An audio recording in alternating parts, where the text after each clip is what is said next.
विद्या की देवी माँ सरस्वती को नमन करते हुए और सभी मित्र गणों को नमस्कार करते हुए आज अपन इस चैनल का शुभारंभ करते हैं, जिसमें कि उन विद्यार्थियों का विशेष ध्यान रखा जाए जो कि दूर दराज के क्षेत्रों में हैं और किसी कारणवश अच्छी इंस्टीट्यूशन में या संस्था में अपनी पढ़ाई नहीं कर पाते हैं।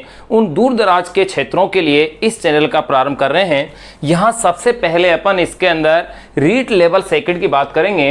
रीट लेवल सेकंड साइंस उसको अपन शुरू करेंगे। नियमित रूप से आपको इसमें कक्षाएं उपलब्ध रहेंगी जो कि डेली आपको अकॉर्डिंग टू सिलेबस, स्ट्रिक्टली अपन इसको सिलेबस के अकॉर्डिंग लेंगे। जो भी कोई प्रतियोगी परीक्षा होगी उस प्रतियोगी परीक्षा से संबंधित जो भी सिलेबस होगा साइंस का, उस साइंस के सिलेबस को उस सिलेबस के अकॉर्डिंग ही उसे लेंगे, ना उसमें एक्स्ट्रा रहेंगे ना उसमें कम रहेंगे, ताकि एक निश्चित समय अवधि में सिलेबस को पूर्ण किया जा सके।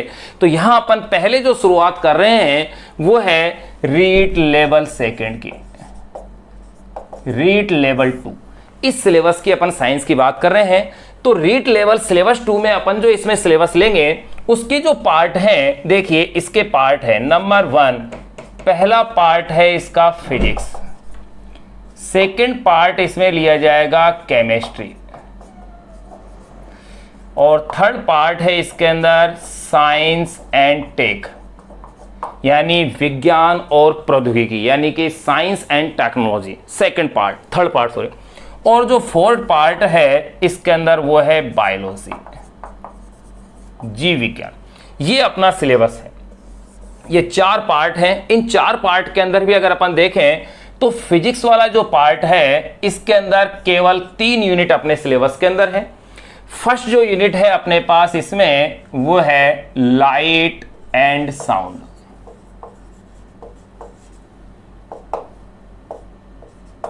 प्रकाश एवं ध्वनि, इस नाम से यूनिट दी हुई है। अगली जो यूनिट है वो आपके इसमें दी गई है हीट के नाम से, उष्मा। और जो थर्ड जो यूनिट आपको दी गई है वो है फोर्स एंड मोशन,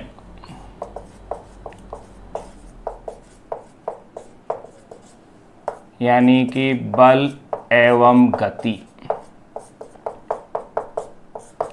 ये अपने पास 3 यूनिट फिजिक्स में है। तो पहले अपन इसमें फिजिक्स वाले पार्ट की बात कर रहे हैं कि पहली जो यूनिट अपन इसमें स्टार्ट करेंगे वो होगी लाइट एंड साउंड, यानी प्रकाश एवं ध्वनि। अब इसमें अपन पहले जो स्टार्ट करें प्रकाश, तो इसके सिलेबस को भी अपन देख लें कि जो लाइट वाला जो चैप्टर आपके सिलेबस में दिया हुआ है उसके पार्ट कौन कौन से हैं, क्या क्या कंटेंट्स हैं, क्योंकि जो सिलेबस के कंटेंट्स हैं उन कंटेंट्स को ही अपन इसमें फॉलो करेंगे और उन्हीं को पढ़ने का प्रयास करेंगे।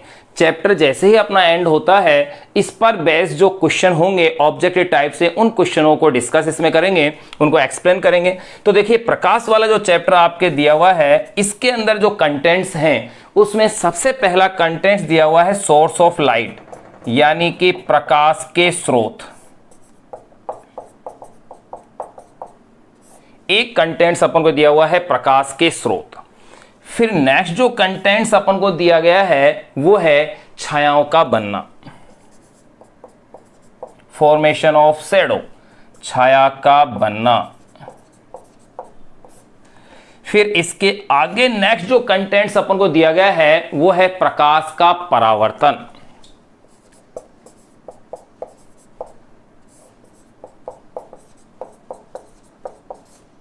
Reflection of light. और लास्ट कंटेंट्स आपको इसमें दिया गया है समतल दर्पण से प्रतिबिंबों का बनना।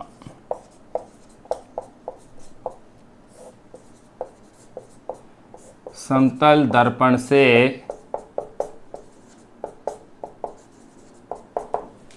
प्रतिबिंबों का बनना। देखिएगा ये 4 कंटेंट्स अपन को दिए गए हैं, लेकिन अगर अपन बात करें प्रकाश की तो प्रकाश की जो यूनिट है वो अपने आप में बहुत बड़ी यूनिट है। यहाँ लेकिन आपके सिलेबस में केवल एक तो दिया हुआ है प्रकाश के स्रोत, छायाओं का बनना और प्रकाश का परावर्तन। देखो प्रकाश के परावर्तन को देने का मतलब क्या है, प्रकाश के परावर्तन में इसका मतलब आपको दर्पण भी इसमें अपन को पढ़ना है, फिर चाहे वो समतल दर्पण हो या फिर गोलीय दर्पण हो, उनके उपयोग हो, इन सारे पॉइंटों को अपन इसके अंदर डिस्कस करेंगे परावर्तन के कंप्लीट। लेकिन प्रकाश की जो अन्य घटनाएं हैं जैसे कि प्रकाश का अपवर्तन, प्रकाश का वर्ण विक्षेपण, प्रकाश का प्रकीर्णन, ये अपने सिलेबस का पार्ट नहीं है रीट लेवल सेकंड का, लेकिन अदर जो एग्जाम्स है उनका ये अवश्य पार्ट है। लेकिन अपन इस समय जो बातें कर रहे हैं वो कर रहे हैं रीट लेवल सेकंड की, इसलिए इसी सिलेबस को अपन टच करेंगे। फिर यहां आपके दिया हुआ है छायाओं का बनना, गौर कीजिए, फॉर्मेशन ऑफ शैडो, छायाओं का बनना। ये जो टॉपिक देने का मतलब है कि प्रकाश का सरल रेखा में जो गमन होता है, स्ट्रेट लाइन जो मोशन है उसका सरल रेखा में जो गमन है, उस गमन पर आधारित घटना है छायाओं का बनना। इस छायाओं का बनने का मतलब प्रकाश का सरल रेखा में पथ के अनुदिश जो गमन है उसके बारे में अपन विस्तार से जानेंगे। इसमें जो समतल दर्पण है इसको इन्होंने अलग से दिया हुआ है, समतल दर्पण को अलग से दिया हुआ है, यानी कि इस यूनिट की सबसे इंपॉर्टेंट जो पार्ट है वो है ये प्लेन मिरर यानी कि समतल दर्पण।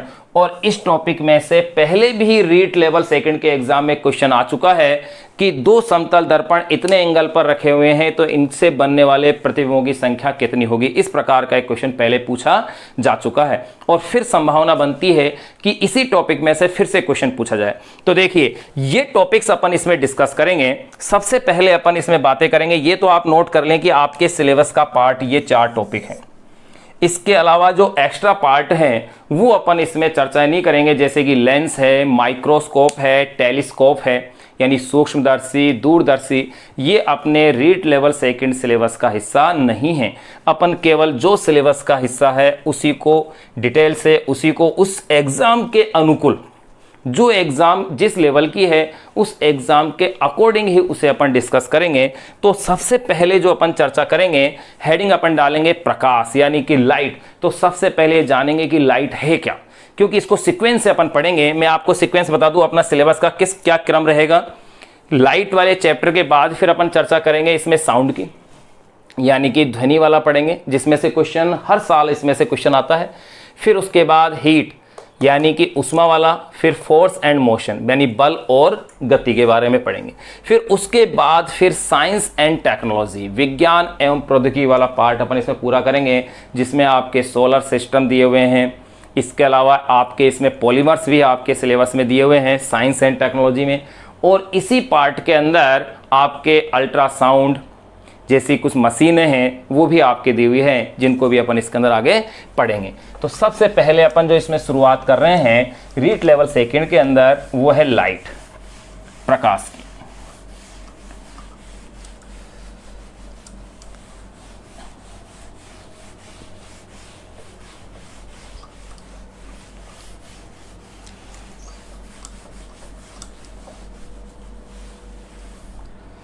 देखिएगा, अब ध्यान दीजिएगा इसमें, प्रकाश या लाइट। सबसे पहले अपन इसमें इंट्रोडक्शन जान रहे हैं कि प्रकाश है क्या, फिर उसके बाद अपन इसमें जानेंगे सोर्स ऑफ लाइट यानी कि प्रकाश के स्रोत क्या हैं। तो देखिए प्रकाश है क्या, अगर इसे सामान्य भाषा में अपन कहें तो प्रकाश एक प्रकार से ऊर्जा का एक रूप है, यानी ऊर्जा का वह रूप है जिससे वस्तुएं स्पष्ट दिखाई देती है, वही क्या है, प्रकाश है। तो अब सामान्य भाषा में यही परिभाषा अपन जानते हैं कि ऊर्जा का वह रूप जिसकी सहायता से या जिसकी वजह से वस्तुएं स्पष्ट दिखाई दे, वही क्या है, प्रकाश है। लेकिन फिजिक्स के अकॉर्डिंग अगर अपन इसकी डेफिनेशन दें तो इसकी परिभाषा अलग प्रकार से बन जाती है। वो परिभाषा इस प्रकार से बनती है कि visible part of spectrum of electromagnetic radiation is light, अर्थात विद्युत चुंबकीय वर्णक्रम का दृश्य भाग ही क्या है, प्रकाश है। तो अब इसे अपन जाने तो पहले अपन ये लिख लें कि प्रकाश को अपन क्या परिभाषा अपन ने लिखी है। तो मैं ये कह सकता हूं ऊर्जा का वह रूप, ऊर्जा का वह रूप जिससे वस्तुएं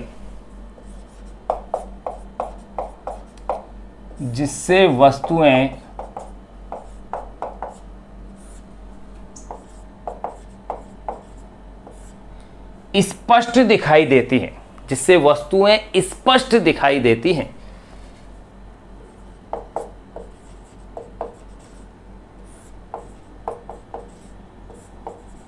दिखाई देती हैं,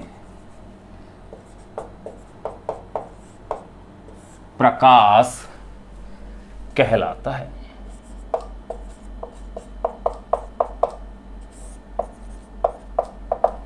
ऊर्जा का वह रूप जिससे वस्तुएं स्पष्ट दिखाई देती है प्रकाश कहलाता है। ये सिंपल डेफिनेशन हो गई, लेकिन मैंने अकॉर्डिंग टू फिजिक्स इसकी डेफिनेशन क्या बताई कि visible part of spectrum of electromagnetic radiation is light, यानी कि विद्युत चुंबकीय वर्णक्रम का दृश्य भाग क्या है, प्रकाश है।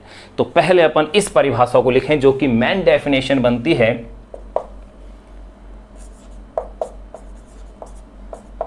विद्युत चुंबकीय वर्णक्रम, अब ये है क्या, अभी अपन जानेंगे। विद्युत चुंबकीय वर्णक्रम, वर्णक्रम कह दीजिए या अपन इसे कह सकते हैं स्पेक्ट्रम। विद्युत चुंबकीय वर्णक्रम का दृश्य भाग जिसकी तरंग दैर्ध्य यानी कि वेवलेंथ, जिसकी तरंग दैर्ध्य परास। विद्युत चुंबकीय वर्णक्रम का दृश्य भाग जिसकी तरंग दैर्ध्य परास 380 नैनोमीटर से 780 नैनोमीटर तक होती है प्रकाश कहलाता है। ये अपन ने फिजिक्स के अकॉर्डिंग इसकी डेफिनेशन दे दी कि विद्युत चुंबकीय वर्णक्रम का दृश्य भाग जिसकी तरंग दैर्ध्य परास 380 नैनोमीटर। देखो 1 नैनोमीटर का मतलब होता है 10⁻⁻9 मीटर। अगर एंगस्ट्रॉन्ग में लिखता मैं इसे तो 3800 एंगस्ट्रॉन्ग कह देता, क्योंकि 1 एंगस्ट्रॉन्ग बराबर होते हैं 10⁻10 मीटर। तो मैंने क्या कहा, जिसकी तरंग दैर्ध्य परास 380 नैनोमीटर से 780 नैनोमीटर तक होती है वही क्या कहलाता है, प्रकाश। तो मैंने डेफिनेशन लिख दी, विद्युत चुंबकीय वर्णक्रम का दृश्य भाग जिसकी तरंग दैर्ध्य परास 380 नैनोमीटर से 780 नैनोमीटर तक होती है प्रकाश कहलाता है। ये अपने पास इस प्रकाश की आपने क्या दे दी है, डेफिनेशन आ गई है आपके पास। अब देखिएगा यहां मैंने इसकी वेवलेंथ जो रेंज लिए यानी कि तरंग दैर्ध्य जो परास लिए वो लिए मैंने 380 नैनोमीटर से 780 अकॉर्डिंग टू एनसीईआरटी बुक अपन बात करते हैं तो। लेकिन कोई निश्चित नहीं है ये कि ये एक सीमा निश्चित हो, ऐसा नहीं है। क्यों? क्योंकि यहाँ 380 नैनोमीटर की जगह हो सकता है आपको 400 नैनोमीटर भी लिखा हुआ मिल सकता है और 780 की जगह हो सकता है ये आपको लिखा हुआ मिले 800 नैनोमीटर। यानी यूं भी कह सकते हैं दृश्य प्रकाश की तरंग दैर्ध्य 400 नैनोमीटर से 800 नैनोमीटर तक होती है, तो कहना गलत नहीं होगा। अब देखिए अपन ने यहां परिभाषा जब इसकी दी है प्रकाश की, तो उसमें एक चीज अपन ने देखी है, यहां एक शब्द आया है वर्णक्रम यानी कि स्पेक्ट्रम, विद्युत चुंबकीय वर्णक्रम। तो जब अब अपन पहले ये जान लें कि विद्युत चुंबकीय तरंग है, ध्यान रहे विद्युत चुंबकीय तरंग का वैसे पूरा अपने आप में एक चैप्टर है, लेकिन अपन यहाँ उसकी चर्चा ना करके केवल दृश्य प्रकाश की ही चर्चा करेंगे, अन्यथा नहीं अपन अपने सिलेबस से भटक जाएंगे। तो यहाँ अगर अपन बात करें विद्युत चुंबकीय वर्णक्रम क्या है, तो देखो विद्युत चुंबकीय जो तरंगें होती हैं, इन विद्युत चुंबकीय तरंगों को उनकी तरंग दैर्ध्य यानी उनकी वेवलेंथ अथवा उनकी आवृत्ति के अनुसार एक निश्चित क्रम में व्यवस्थित कर दें, यानी कि या तो वो क्रम अवरोही हो अथवा आरोही हो, यानी घटते हुए क्रम में हो अथवा बढ़ते हुए क्रम में हो। यानी विद्युत चुंबकीय तरंगों को उनके घटती हुई तरंग दैर्ध्य या घटती हुई आवृत्ति के एक निश्चित क्रम में व्यवस्थित कर दें, तो व्यवस्थित करने के पश्चात जो अनुक्रम अपन को प्राप्त होता है उस अनुक्रम को ही कहा जाता है विद्युत चुंबकीय तरंग का वर्णक्रम कहा जाता है। इलेक्ट्रोमैग्नेटिक स्पेक्ट्रम उसे अपन कहते हैं, विद्युत चुंबकीय वर्णक्रम कहते हैं। अब ये विद्युत चुंबकीय जो वर्णक्रम है इसके 7 भाग होते हैं। यानी इनको अगर आप तरंग दैर्ध्य के बढ़ते हुए क्रम में अगर अपन देखें तो इसमें इसके जो 7 भाग हैं वो 7 भाग होते हैं गामा किरणें, एक्स किरणें, पराबैंगनी किरणें, दृश्य प्रकाश, अवरक्त तरंगें, सूक्ष्म तरंगें और फिर लास्ट में अपन लेते हैं रेडियो तरंगें। इस विद्युत चुंबकीय वर्णक्रम का ही एक विशेष भाग आता है दृश्य प्रकाश। उस दृश्य प्रकाश के भी फिर अपन 7 भाग करेंगे। वो 7 भाग को अपन याद रखते हैं बेनी, आहा, पीनाला या विबग्योर के सीक्वेंस, यानी कि बैंगनी, नीला, आसमानी, हरा, पीला, नारंगी, लाल, ये 7 रंगों का क्रम होता है। अब इनकी अपन चर्चाएं करते हैं कि इन 7 रंगों में किस किस रंग में क्या विशेषता है, क्या तरंगदैर्ध्य की है, तो वो अपन जानते हैं। तो देखो,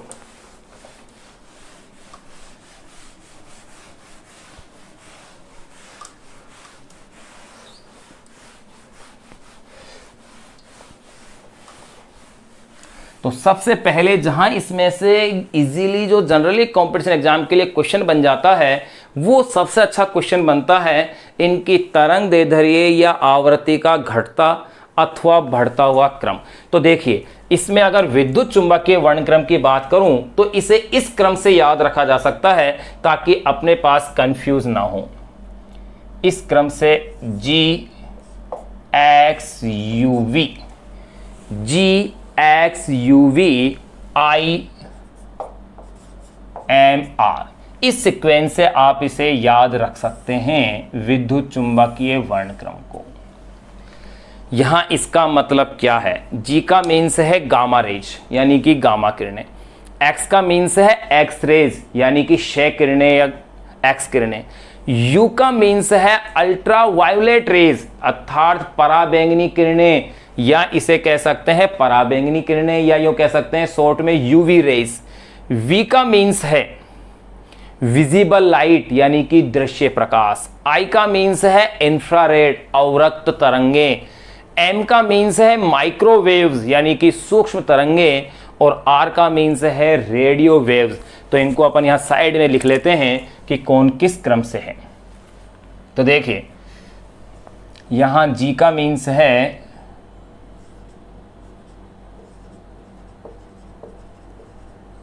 गामा रेज अर्थात गामा किरणें, इसे आप कह सकते हैं गामा किरणें। फिर X का मीन्स है एक्स रेज या इसे अपन कहेंगे क्षय किरणें।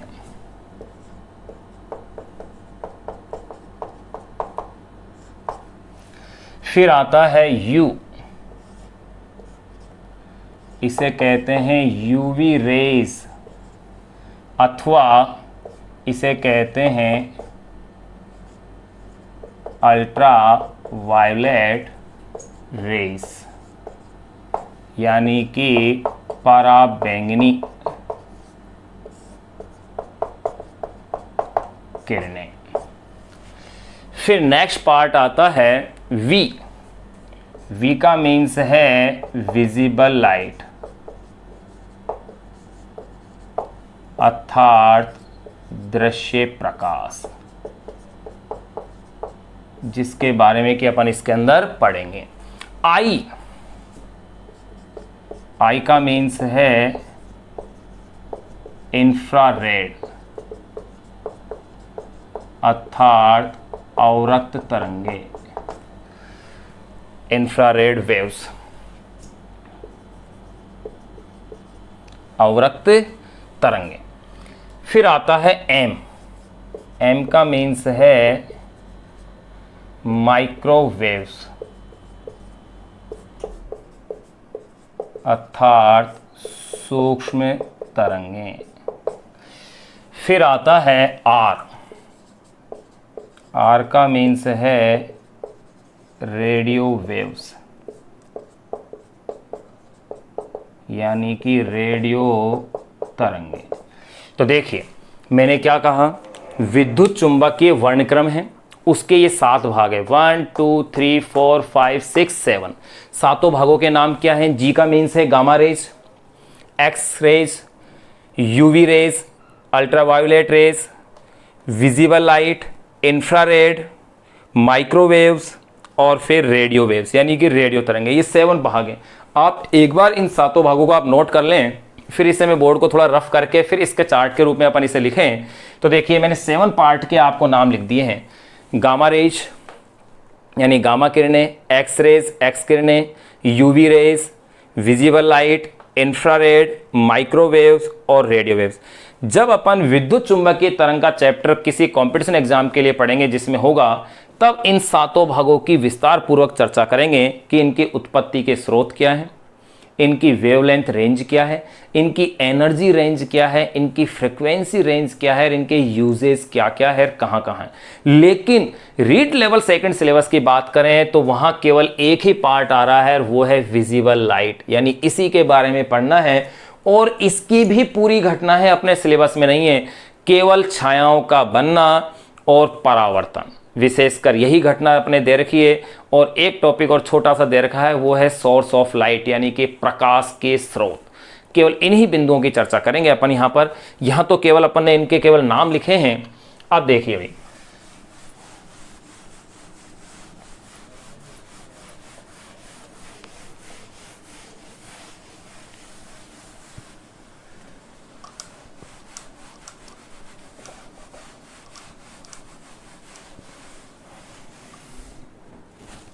तो देखिए मैंने जो विद्युत चुंबकीय तरंग के लिए मैंने यहां पर लिखा था उसको याद रखने का तरीका मैंने क्या बताया, GXUVIMR।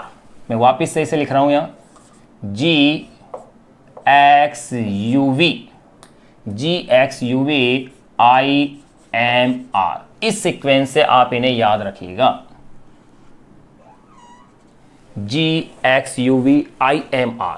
यहां पर फिर मैंने एक एक का मीनिंग आपको बता दिया था कि किसका मतलब क्या था। G का मीन्स था गामा रेज, X का मीन्स एक्स रेज, ये मैं सारे मीनिंग्स आपको बता चुका। अब देखिएगा, अगर इसमें लेफ्ट से राइट की ओर अपन बढ़ते हैं, लेफ्ट साइड से राइट साइड की ओर अगर अपन बढ़ते हैं तो अपन क्या देखते हैं, इसकी वेवलेंथ क्या होती है, इंक्रीज होती है। यानी कि इस साइड में जाने पर, लेफ्ट टू राइट जाने पर, यानी कि मैं यूं इस तरह से कह सकता हूं, लेफ्ट टू राइट मूव करने पर, लेफ्ट टू राइट अगर मैं मूव करता हूं, चलता हूं, तो ऐसी स्थिति में मैं क्या देखता हूं कि वेवलेंथ यानी कि तरंग दैर्ध्य लैम्डा क्या होती है, बढ़ती है। लैम्डा बढ़ती है तो ध्यान रहे, जब भी लैम्डा में वृद्धि होगी तो आवृत्ति में क्या होगी, कमी होगी। इसी यूनिट में एक चीज और आपको ध्यान रखनी है। क्या ध्यान रखनी है कि जो लाइट की जो फ्रीक्वेंसी होगी, यानी कि जो प्रकाश की जो आवृत्ति होगी, इसको तो रिप्रेजेंट करेंगे स्मॉल एन से, सॉरी न्यू से। लाइट की जो फ्रीक्वेंसी होगी इसको रिप्रेजेंट करेंगे अपन न्यू से, लेकिन ध्वनि की जो फ्रीक्वेंसी होगी उसे रिप्रेजेंट करेंगे अपन न्यू एन से। तो यहां अपन यहां लेंगे न्यू, ये तो है न्यू, और ये क्या है, एन, जिसकी सहायता से अपन ध्वनि की आवृत्ति को व्यक्त करेंगे। यानी ध्वनि की आवृत्ति को व्यक्त किया जाएगा एन से और प्रकाश की आवृत्ति को व्यक्त करेंगे न्यू से। एक शब्द और आता है इसमें, ये म्यू, ये अलग है भाई, एक म्यू यानी माइक्रो 10⁻⁻⁶, लेकिन यहां ये क्या है, न्यू है। तो देखो भाई, जब इस दर से लेफ्ट से राइट की ओर अपन जा रहे हैं तो ऐसी स्थिति में लैम्डा क्या हो रही है, बढ़ रही है। लैम्डा बढ़ रही है तो आवृत्ति क्या हो रही है, घट रही है। आवृत्ति घटती है तो ऊर्जा में भी क्या आती है, कमी आती है। इसका मतलब ये हुआ कि जो गामा रेज हैं, यानी कि लैम्डा गामा, लैम्डा जो गामा है इधर से इधर जा रहे हैं, यानी कि यहां इधर वेवलेंथ सबसे अधिक है, इसकी तरंग दैर्ध्य सबसे अधिक है, अर्थात गामा रेज के लिए तरंग दैर्ध्य लैम्डा क्या है, मिनिमम है। यही रिजल्ट आ रहा है। और अगर इधर अपन रेडियो रेज की बात करें तो देखो भाई, इसके लिए क्या होगा, इसका मतलब इसके लिए लैम्डा रेडियो, ये हो गई है लैम्डा मैक्सिमम, ये सबसे अधिक होगी। तो फिर यहां अपने पास अब क्वेश्चन निकल के अपने पास आ जाते हैं। ध्यान रहे, लाइट की फ्रीक्वेंसी को मैं किससे रिप्रेजेंट कर रहा हूं, न्यू से, जबकि ध्वनि की जो फ्रीक्वेंसी होगी उसे रिप्रेजेंट करेंगे अपन n से।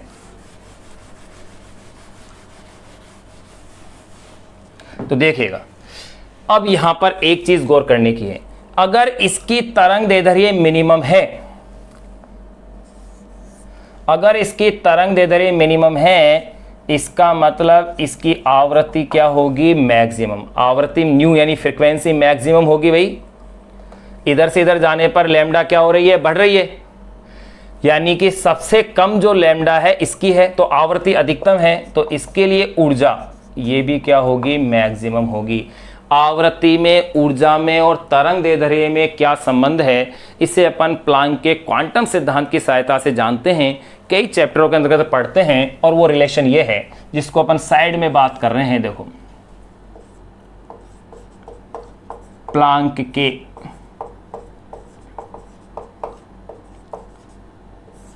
क्वांटम सिद्धांत के अनुसार,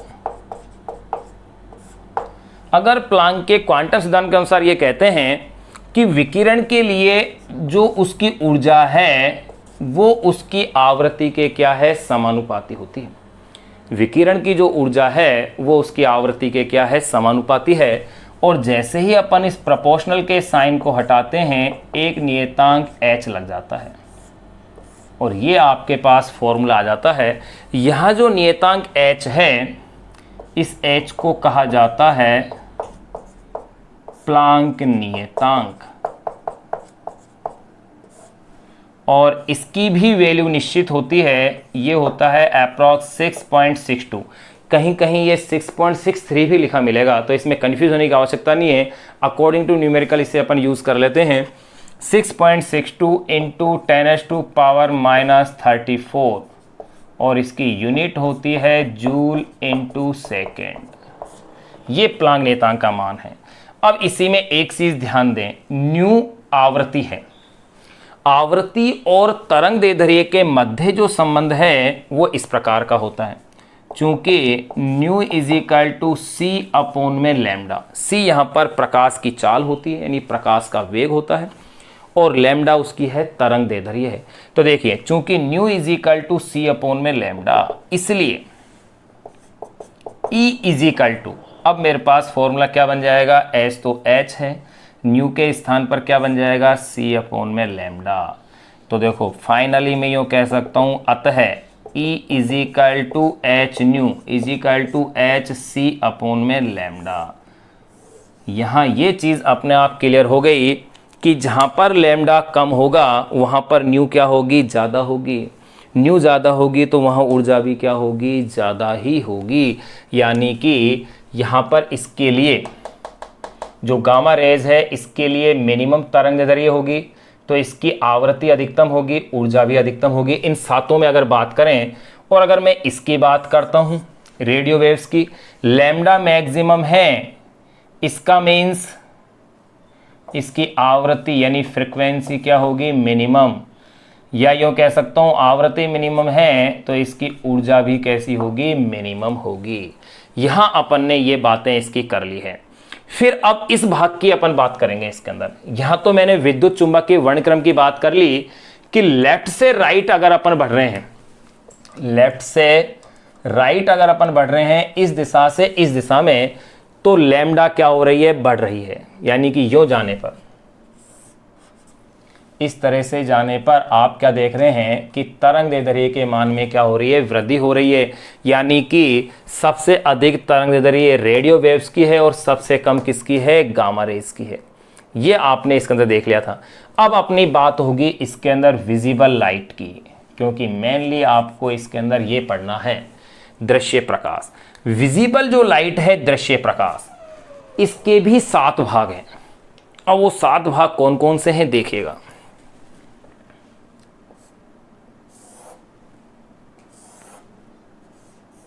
इनको आप याद रख सकते हैं या तो विबग्योर के नाम से, या फिर आप इन्हें याद रख सकते हैं बेनी आहा फेनाला के क्रम से, किसी भी क्रम से याद रख सकते हैं।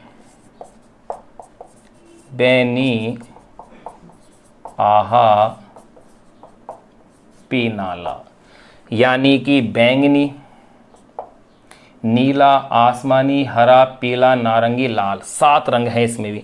1 2 3 4 5 6 और 7। इसमें भी अगर मैं बैंगनी रंग के लिए अगर बात करता हूं तो इसकी तरंगदैर्ध्य क्या है, मिनिमम है, सॉरी हाँ, तरंगदैर्ध्य इसकी क्या होगी, मिनिमम। और लाल रंग जो है इसकी तरंगदैर्ध्य क्या होगी, मैक्सिमम होगी। यानी कि अगर यहाँ पर भी मैं इधर से बैंगनी से लाल रंग की ओर अगर मैं बढ़ रहा हूँ, क्योंकि वही सीक्वेंस आ रहा है सेम, बैंगनी से लाल रंग की ओर बढ़ रहा हूं तो तरंगदैर्ध्य के मान में क्या हो रही है, वृद्धि हो रही है, लैम्डा बढ़ रहा है, यानी कि आवृत्ति घट रही है, अर्थात ऊर्जा भी घट रही है। अगर केवल इन 7 रंगों की बात की जाए, अगर केवल इन 7 रंगों की ही बात की जाए तो ऐसी स्थिति में अगर कंपैरिजन करें कि किस रंग के लिए तरंगदैर्ध्य अधिकतम होगी, किस रंग के लिए न्यूनतम होगी, तो आप गौर करेंगे बैंगनी रंग की तरंगदैर्ध्य न्यूनतम होगी, लाल रंग की तरंगदैर्ध्य क्या होगी, अधिकतम होगी। बैंगनी रंग के लिए ऊर्जा का मान अधिकतम होगा और लाल रंग के लिए क्या होगा, न्यूनतम होगा। तो देखिए इसमें क्या है, लैम्डा मिनिमम, यानी कि अगर मैं इस कलर को कह देता हूं लैम्डा वायोलेंट कलर है तो ये कैसी होगी, लैम्डा मिनिमम होगी। यानी इसके लिए फ्रिक्वेंसी जो होगी वो कैसी होगी, 7 कलर्स में मैक्सिमम होगी और इसकी एनर्जी भी कैसी होगी, मैक्सिमम होगी। ये अपन ने जान लिया है इसका कि भाई 7 जो पार्ट थे विजिबल लाइट के, उन 7 भागों के अंदर भी ये जान लिया कि किस रंग के लिए आवृत्ति अधिक होगी, किस रंग के लिए आवृत्ति कम होगी। फिर यहाँ देखें रेड कलर की अगर मैं बात करूँ, लाल रंग के लिए रेड कलर, तो रेड कलर के लिए वेवलेंथ क्या होगी, 7 रंगों में मैक्सिमम होगी। यानी कि इसके लिए फ्रिक्वेंसी यानी आवृत्ति मिनिमम होगी और इसके लिए ऊर्जा भी क्या होगी, मिनिमम होगी। यहाँ अपन ने ये चीज़ इसकी देख ली है, 7 रंगों के बारे में अपन ने जान लिया है। अब इसमें यहाँ से क्वेश्चंस काफ़ी अच्छे अच्छे निकल के आते हैं कि एक तो विद्युत चुंबकीय वर्णक्रम को आवृत्ति के सही क्रम में व्यवस्थित करने वाला क्वेश्चन बन जाता है। कैसे क्वेश्चन पूछा जा सकता है, ऐसे क्वेश्चन पूछा जा सकता है कि 7 वर्णक्रम दे दी जाए, इस तरह से ये जो 7 भाग हैं वर्णक्रम के, इनका सीक्वेंस जो है वो क्रम चेंज कर दिया जाए बीच में, कभी इसको पहले दे दी जाए, इसको बाद में दे दी जाए और फिर पूछा जाए निम्न में से सही क्रम कौन सा है, ऐसे पूछा जा सकता है। या मैक्सिमम मिनिमम पूछा जा सकता है। इसी प्रकार से इन 7 रंगों के लिए भी पूछा जा सकता है। जैसे कि नीट 2019 के एग्जाम में भी क्वेश्चन आया था, मैं नीट बोल रहा हूँ, रीट नहीं बोल रहा, कि नीट 2019 के एग्जाम में क्वेश्चन आया था कि सर्वाधिक अधिक तरंगदैर्ध्य का रंग कौन सा है, तो उसमें आंसर क्या आएगा, लाल रंग आएगा।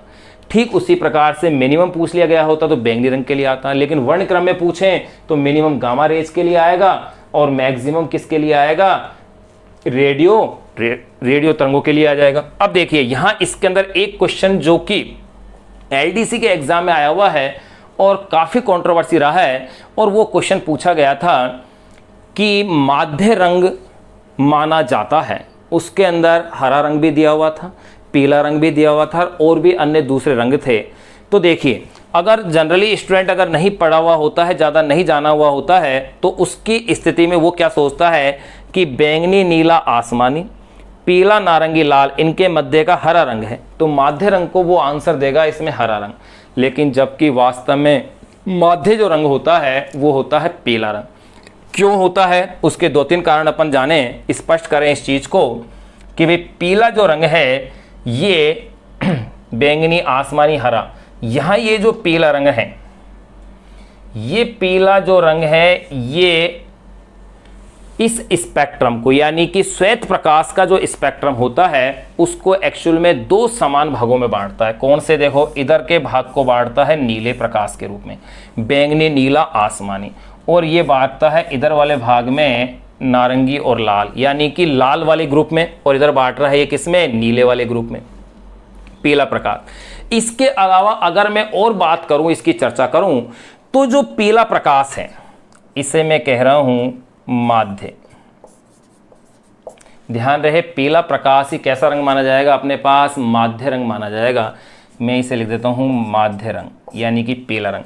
अब इसके एक कारण और अपन फिजिक्स के अकॉर्डिंग जाने, तो वो ये है कि जो पीला प्रकाश है इसका जो अपवर्तनांक होता है, इसका जो अपवर्तनांक होता है वो बैंगनी और लाल रंग का जो अपवर्तनांक है, बैंगनी और लाल रंग के अपवर्तनांक का समांतर माध्य होता है। बैंगनी और लाल रंग के अपवर्तनांक का क्या होता है? ये समांतर माध्य होता है। इस कारण से इसे माध्य रंग माना गया। यानी कि बैंगनी रंग और लाल रंग के अपवर्तनांक को अगर मैं जोड़ता हूं और उनका औसत निकालता हूं तो वो पीले रंग के अपवर्तनांक के बराबर आता है।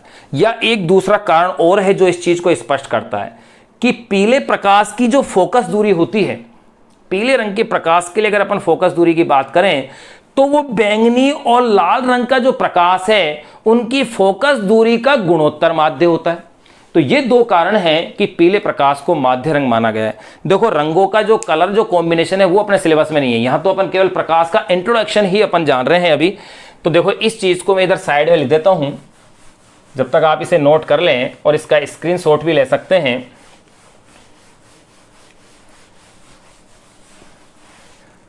देखिए भाई मैं इस चीज को यहां साइड में लिख देता हूं।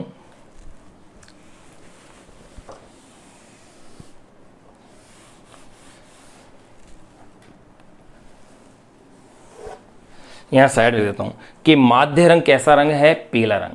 क्यों है? क्योंकि ये इस वाले हिस्से को और इस वाले हिस्से को समान भागों के रूप में बांटता है। लेकिन अपन फिजिक्स के अकॉर्डिंग इसको कहें कि पीले प्रकाश का जो अपवर्तनांक होता है वो बैंगनी और लाल रंग के प्रकाश का समांतर माध्य होता है। तो देखिए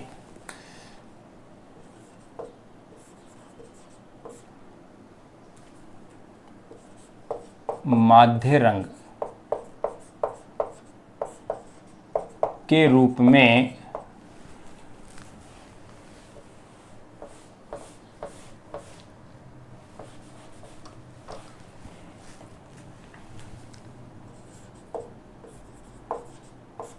माध्य रंग के रूप में पीला रंग माना गया है। क्यों माना गया है? देखिए नंबर फर्स्ट कारण, पहला कारण मैं क्या लिख रहा हूं कि पीले प्रकाश का अपवर्तनांक। नंबर फर्स्ट,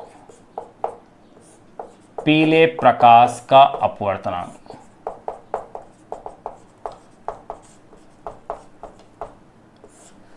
पीले प्रकाश का अपवर्तनांक बैंगनी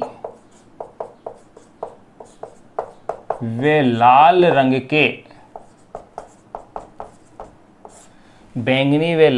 के प्रकाश के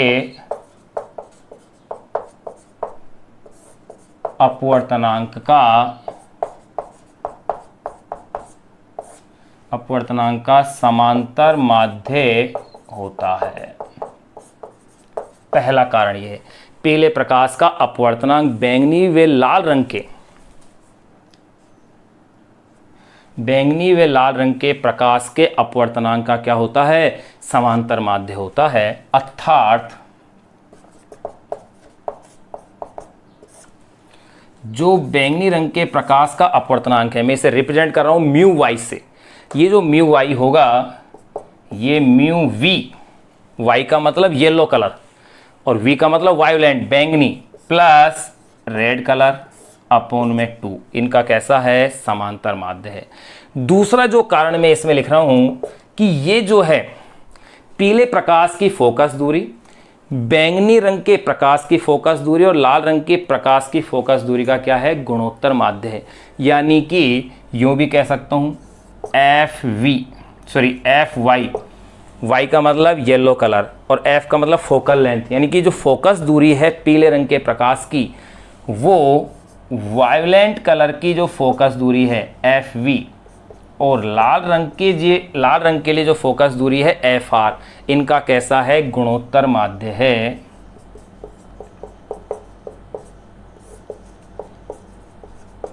इस कारण से ही पीले प्रकाश को माध्य रंग माना जाता है। आप इसका स्क्रीनशॉट ले लें और इतना आप इसे पढ़ें, फिर इससे आगे की अपन जो बातें हैं नेक्स्ट क्लास में करेंगे।